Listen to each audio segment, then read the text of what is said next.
Hey guys, welcome back. It's Missy, and if you are interested in getting to the root of your issues and learning how to heal and deal, don't forget to hit that subscribe button. Today we're going to talk about the type of people that narcissists are attracted to. I know oftentimes people will say narcissist magnet, but I don't like that because I feel like it becomes someone's identity. They think like, oh, I'm a magnet for a narcissist. No, it's more so that you have some behaviors and qualities that narcissists are more attracted to. So a lot of times it's talked about like on the internet, or you hear people saying about how narcissists are attracted to like weak-minded people or people who have low self-esteem or low self-worth, and they're just attracted to the weak. And that's not necessarily true. That's a myth. It's more so that there are certain character traits or behaviors that can be taken advantage of and seen as weak, more so that you as a person, like you did it, you're the reason why someone was attracted to you. No, it's just that the character traits and the way you behave may be seen as weak if you don't take a hold of it and you don't know how to set boundaries or protect yourself. So yes, narcissists are attracted to people that have low senses of self and people that they can take advantage of, but it's not because you are, this pitiful person and that's why you got taken advantage of. So to understand a little bit about narcissists, they see people as objects that can satisfy their needs, and they see them as good supply. So they use people to validate them, make them feel better about themselves, someone that won't abandon them, and someone that they can manipulate and control to do exactly what they want, and someone that they can try to hide their vulnerabilities and insecurities from. Narcissists' main thing is they're very manipulative, and when they meet new people, they're always testing the waters to see who bites, and they're always testing the waters in general to see what they can get away with. So when they're meeting new people or they're testing the waters and they're testing the boundaries, they don't necessarily consciously think, but they're basically kind of questioning in their mind, how do they respond to this when I behave like this? What happens when I do this? What can they provide for me and give me? What can I get from them? When I express emotion, how do they respond to it? Are they the supply I'm looking for? Can I take advantage of them? They don't ask these in-depth questions because they're not that self-aware, but they do basically ask themselves, what can I do? How does this person respond to this certain behavior? So if you are someone that responds the way that they like, or you have the traits we're about to talk about, then the narcissist will be attracted to you. You have a higher chance of a narcissist wanting you. Sounds flattering, but it's not. Also understand you can have a combination of these traits, and it's usually people don't have one or the other. It's usually you'll have a combination, which that's what makes you have a higher chance of a narcissist wanting you. Okay, so the first one we're going to talk about is you are highly successful. And you may be thinking, what? Highly successful? But we always talk about how narcissists are really insecure and they want to make people feel below them and they don't want someone they can compete with. Here's the thing. There's no bigger ego stroke than to a narcissist when they can have someone that's high on a pedestal, is successful, and they can tear them down. When they can trick someone that's highly intelligent, that is such an ego boost to them. They want the best of the best because they feel they're the best of the best, and they want to make them feel bad and drag them down with them. So usually these highly successful people are someone that is very talented and skilled, someone that is successful with a job, someone that's very popular with friends. Whatever intrigues them and what they view as successful, that's someone they'll be attracted to. And narcissists are life suckers, and so when you are successful, they feel like they too are successful. They're successful being next to you. And since narcissists care a lot about their image, they care about who represents them as a partner or as a friend or whatever it is, and they can flaunt and brag to other people that they know you or that they're with you, you being known as this attractive, successful person. And also, if you are successful, let's say financially, or in your job, then they can be lazy and just have you do most of the work. Because a lot of narcissists, they are attracted to power and they do want money, but they don't want to do the work themselves. So they'll go and go and find someone that's already successful so they can leech off of that success. So then they can be lazy and be taken care of and they don't have to work.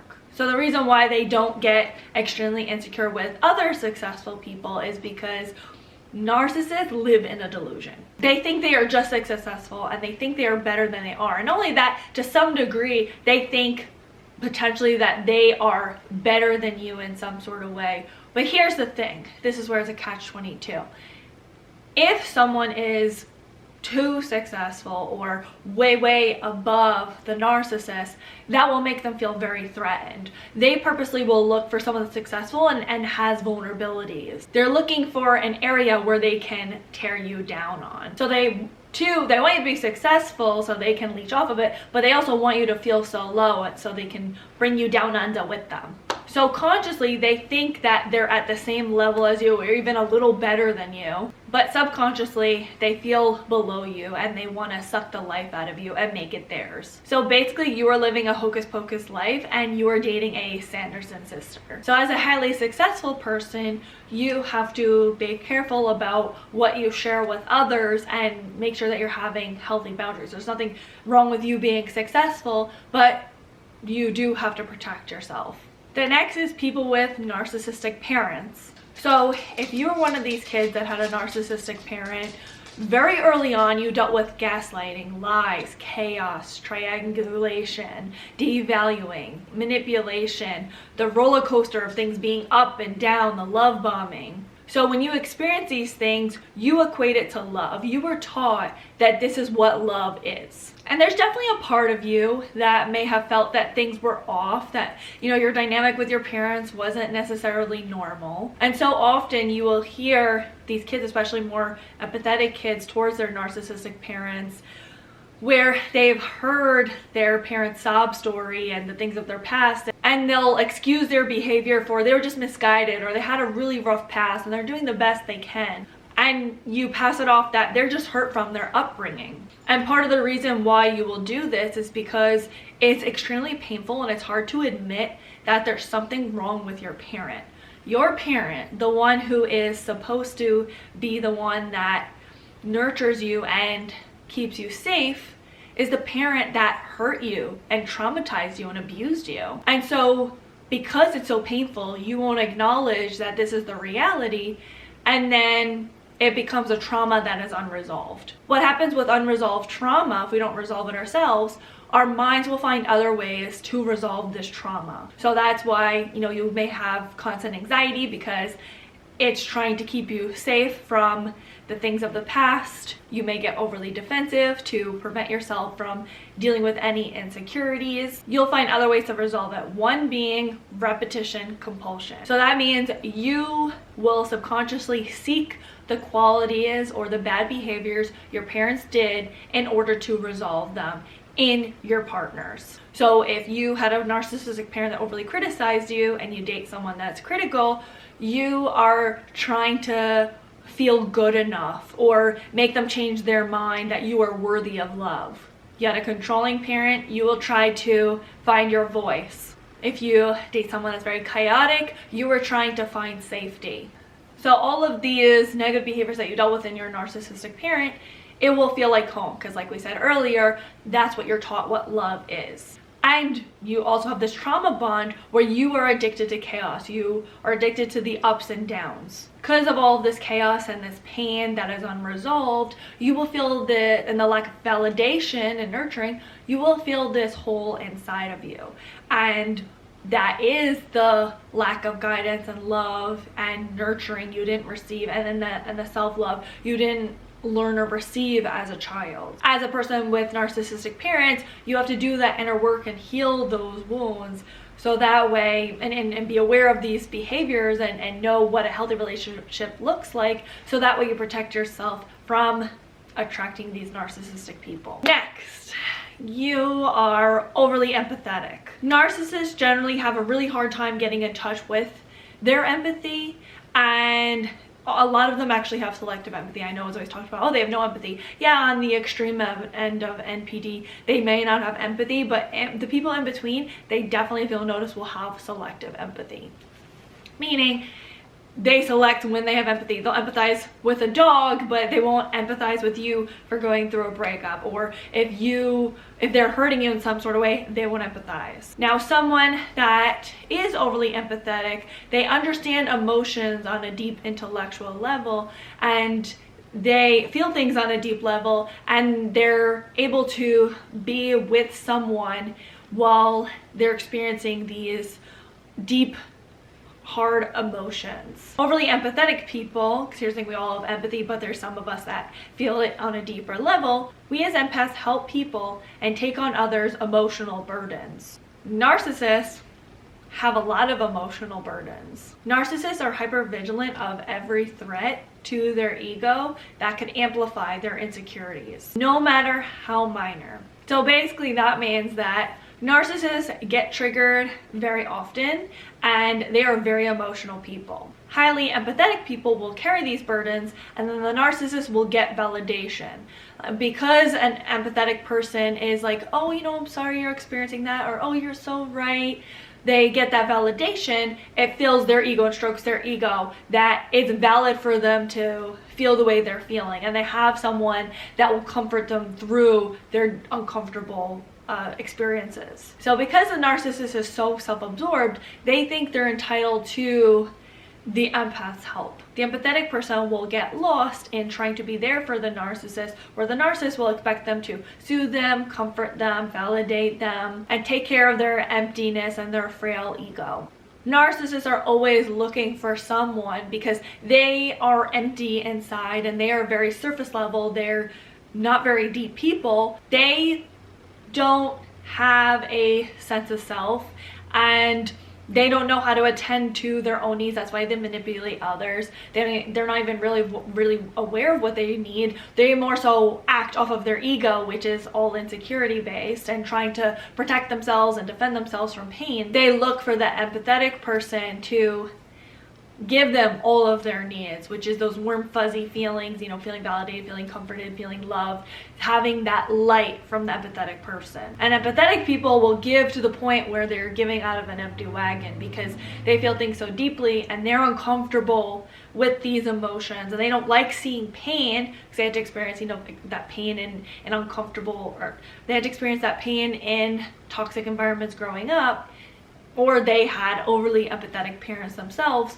They try to heal this person or try to prevent them from experiencing any pain. As an empathetic person, that's something you can't control, that you are an empathetic person, but you do have to learn how to have boundaries and how to protect your energy and knowing when to say no and being able to differentiate your emotions versus another person's emotions, and not feeling responsible, letting go of the responsibility of feeling like you need to take care of everyone's emotions and feelings and fixing everything. The next one are the let goers. And you're like, what? The let goers? What do you mean by that? So this can be seen as forgiveness. The reason why I didn't say the forgivers is because it's not true, authentic forgiveness. This is because somewhere in childhood you were forced to let go of things to appease a parent or someone around you, to make them happy. You were maybe forced to keep the peace, and you were guilted and shamed to let things go,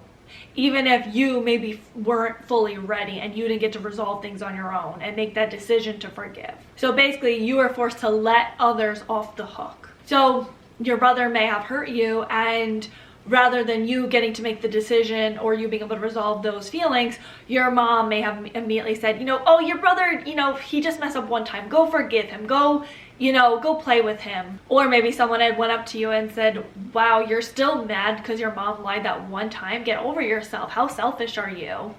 That's your parent. You shouldn't feel negative. They do all these things for you. You're so unappreciative. Or if you were brought up with religion, in a lot of religions, you're always brought up to turn the other cheek. That the right thing to do is to always forgive. So basically you're taught to let go of the wrong things people do to you, and that your feelings and your boundaries don't matter, and you should let go no matter what.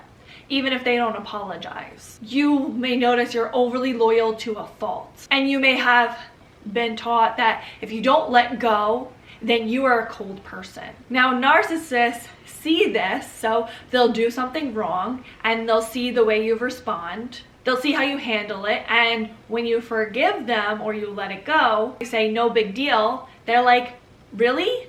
Score. I don't even have to take out the big guns. This is too easy.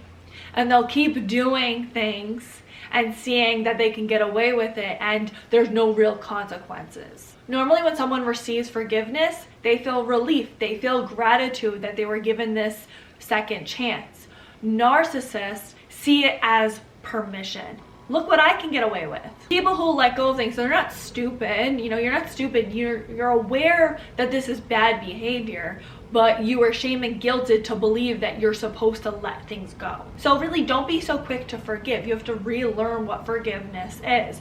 Forgiveness, yes, technically it's something for yourself because you're the one who's feeling that pain and that anger or that resentment. So yes, you will choose to forgive someone no matter what.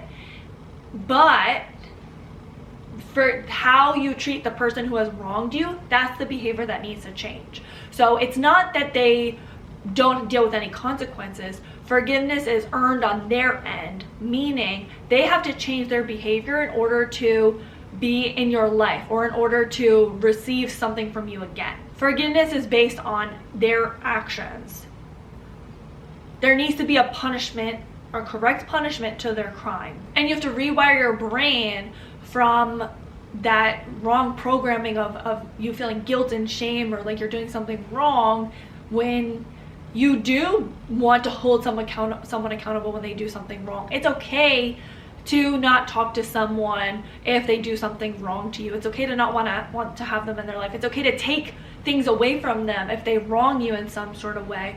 But again, just remember, forgiveness is inside of you, of being able to be like, okay, this person messed up and I choose to let it go so it's not negativity in my body, but it doesn't mean that they're off the hook. The next one is rescuers. If you are a rescuer, you try to fix people. You may believe that if you give them enough support, enough love, you put in enough effort, you could be the one that fixes them or heals them or relieves them of their faults. So they no longer hurt and they no longer hurt others. Maybe if you just put in enough effort, it will heal their narcissism and it will fix them.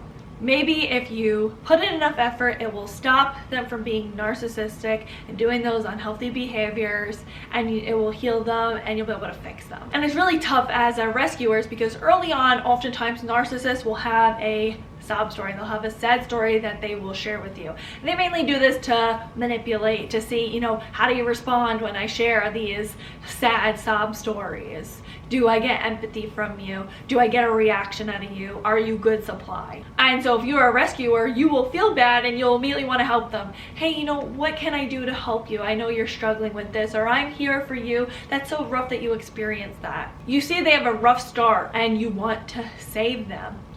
And oftentimes as a rescuer, you will give too much too early.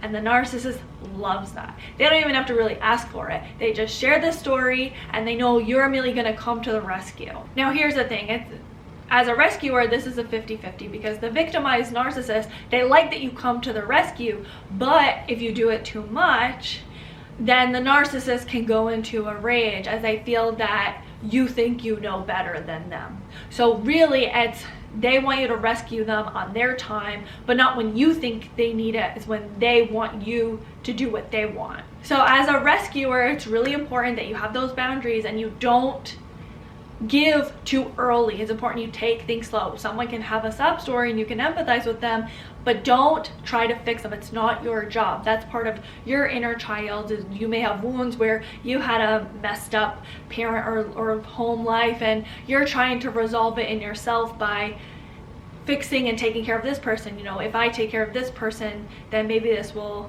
subconsciously you'll think, oh, it will heal my trauma from when I had a messed up childhood. I want to fix my mom through this person. So really you have to let go of trying to fix everyone and allow people to go through their own struggles, and you can be the support and the person on the sidelines. But if you give too much too early, you will very much so get taken advantage of. So you want to hold those things close, dear to you, and someone has to prove themselves worthy of the things that you have to offer, and you still need to be aware of how much you're giving and have those healthy boundaries. You still need things for yourself, and let go of let go of that savior complex of trying to rescue everyone. It's not your job. And the last thing is toxically positive people. And we just recently did a video on that a couple weeks ago. So here's the thing. It's good to be positive. It has really healthy effects on your health. It really helps you when you're dealing with difficult situations. It makes a better environment. So there's a lot of upsides to being positive. But as we've talked about, there can be such a thing as too much good. Same thing with water. You can literally drown from drinking too much water. There's a saying that was on my dad's side of the family that would say, too much no good, plenty okay. It didn't make sense because he barely spoke English, but it just goes to show that too much is just not good. When you struggle with toxic positivity, you create this delusion that everything's good. The sun is always shining, illness doesn't exist, everything goes your way, and that's not reality. That's a world we would all like to live in where, you know, the coin is always flipped heads, but that's not how life works. So because you have this, you know, rose-colored glasses and everything's good, you're not aware of negativity or the bad that people can do. This is partially because it makes you uncomfortable to experience negative things. You don't know how to deal with your uncomfortable emotions, so you project out into the world that everything's positive and good. And so when you're up against a narcissist, they'll be showing you these bad qualities, but you will purposely look for the good in them, even when they show you the bad. The narcissist will exploit this and try to get away with everything. So if you're someone that's toxically positive, you will stroke the narcissist's ego through compliments and gestures, you know, saying things like, oh my god, you're so strong, you're like an incredible person, I can't believe you experienced that. You make them feel important because they deep down feel so worthless and empty. So their ego gets big, and when they do things wrong, when they hurt you in some sort of way, you'll pass it off that it was an accident, they didn't mean it, or you know, they're not going to do it again, they said they wouldn't do it again. And so you overly emphasize the positive rather than facing the reality of what it is. So basically, if you are toxically positive, you're not aware of the warning signs, and the narcissist tests those waters, see what they can get away with, and they will do all those negative things, but they will still get your validation because you're telling them how great they are. And that's what the narcissist likes. They like both positive supply and negative supply. They like being told how great they are, and they also like pushing and getting negative reactions out of people. So they're more likely to get those positive reactions from you, and over time you will get so drained where eventually you will spiral. And if you are someone that's toxically positive and you're being faced with all this negativity at once, it can cause you to go to a very dark side and not know how to deal with all of these emotions, and can cause you to go into a deep depression. So if you're someone that's toxically positive, it's really important for you to do work on yourself and you being able to deal with your uncomfortable emotions. And I have a whole video on toxic positivity, which I will leave right here. So these are some of the traits and qualities that make you more susceptible to narcissists, like they're literally a disease. So what do you guys think? Leave it all in the comments below, and please don't forget to like, comment, and subscribe, and share with someone that you think may need it. Until next time, thanks for watching. Bye guys! You know what the song of the day is today, you guys? Where's my 90s peep out there?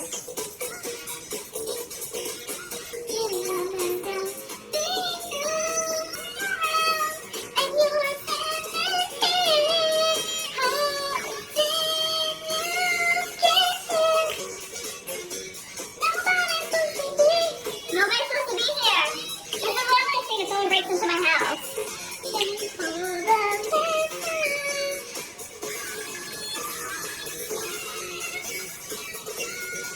Okay, bye. I'm attempting to talk slower this video, but I don't know how to accomplish that because my mind runs a million miles a minute and I can't catch up, you know, whatever. So I'm so embarrassing. You okay? Aw, she went to the pool. You can't see? You're my best friend. Oh, sorry, I didn't mean to scare you. I was just giving you love. Sorry that scared you. I scare most people when I try to love them.